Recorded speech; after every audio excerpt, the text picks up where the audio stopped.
Hi guys, welcome back to my YouTube channel. आज हम part 2 करेंगे हमारे व्हाट एंड हाउ कॉन्स्टिट्यूशन का।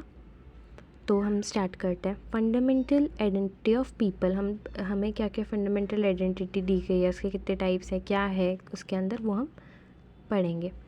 तो पहला है constitution express the fundamental identity of people. Constitution ने हमें एक्सप्रेस करा है हमारी फंडामेंटल आइडेंटिटी लोगों की, हम सब की।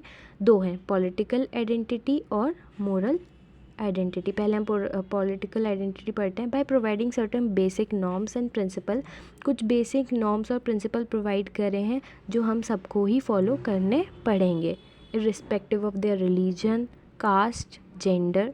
मोरल आइडेंटिटी दूसरी हमें प्रोवाइड करी है। इसमें क्या होता है, by setting authoritative constitute within which one pursue individual inspiration, goals and freedom. मतलब आप अपनी लिमिट्स के अंदर, आप कुछ करना चाहते हो, आप अपनी लिमिट्स के अंदर रह के वो सारी चीज़ें कर सकते हो। ठीक है, फिर हम आगे बढ़ते हैं।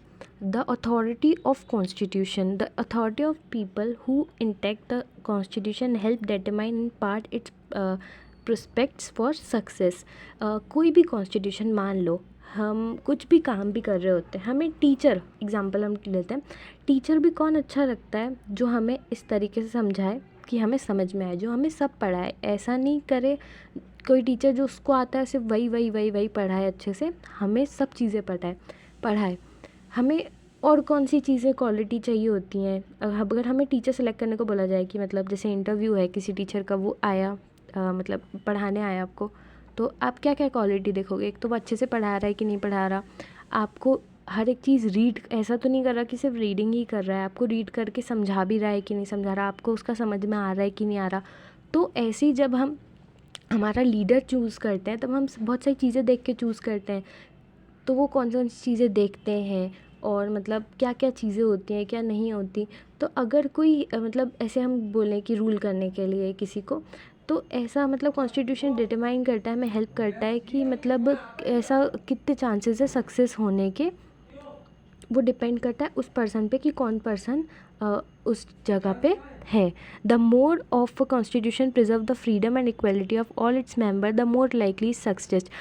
जो कॉन्स्टिट्यूशन ज़्यादा प्रिजर्व करेगा फ्रीडम को, इक्वलिटी को, लोगों की, सोसाइटी के मेंबर्स की, उसके बहुत चांसेस बढ़ जाते हैं सक्सीड होने के, यानी कि सक्सेस के बहुत चांसेस बढ़ जाते हैं जब वो फ्रीडम को और इक्वलिटी को प्रिजर्व करता है तब। Well-crafted constitution fragments power in society intelligently so that no single group can subvert the constitution. The Indian constitution for example, horizontal ligaments power between legislature, executive, judiciary. तो ये हमसे क्या कहना चाह रहा है, जो एक वेल क्राफ्टेड कॉन्स्टिट्यूशन रहेगा, वो जो हमारे गवर्नमेंट के 3 ऑर्गन होते हैं, कौन कौन से, लेजिस्लेचर, एग्जीक्यूटिव और जुडिशरी, उसमें सही तरीके से पावर डिवाइड करेगा, सबको अपने अपनी चीज़ें बताएगा, आपका क्या काम है, और तीनों पे नज़र रखेगा, सही तरीके से उनके बीच में पावर डिवाइड करेगा।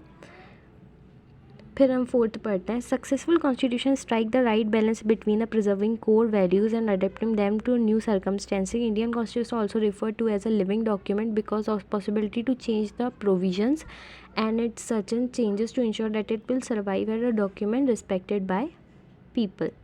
एक सक्सेसफुल कॉन्स्टिट्यूशन क्या है, जो मतलब बैलेंस बना के चले, प्रिजर्व कोर वैल्यू, यानी कि पहले की, हम बोलते हैं ना, कुछ पहले की चीज़ों को भी प्रिजर्व करके चले, पहले की कोर वैल्यूज़ को, और नई चीज़ों के साथ भी ढलना जानता हो, अडेप्ट करना जानता हो, सर्कमस्टेंसेस के साथ, न्यू सर्कमस्टेंसेस के साथ अडेप्ट करना जानता हो। फिर कॉन्स्टिट्यूशन जो है वो इसको हम रेफ़र करते हैं एज अ लिविंग डॉक्यूमेंट भी, क्योंकि वो पॉसिबिलिटी रहती है उसमें कि हम चेंज कर सकते हैं उसके कुछ प्रोविजंस, कुछ चेंजेस ला सकते हैं हमारी नीड के हिसाब से, सोसाइटी के नेचर चेंज के हिसाब से। ठीक है, तो हमारा ये पार्ट 2 यहीं एंड होता है, हम पार्ट 3 में कंटिन्यू करेंगे। Thank you. अगर आपको वीडियो अच्छी लगी तो like, comment, subscribe my channel. Thank you.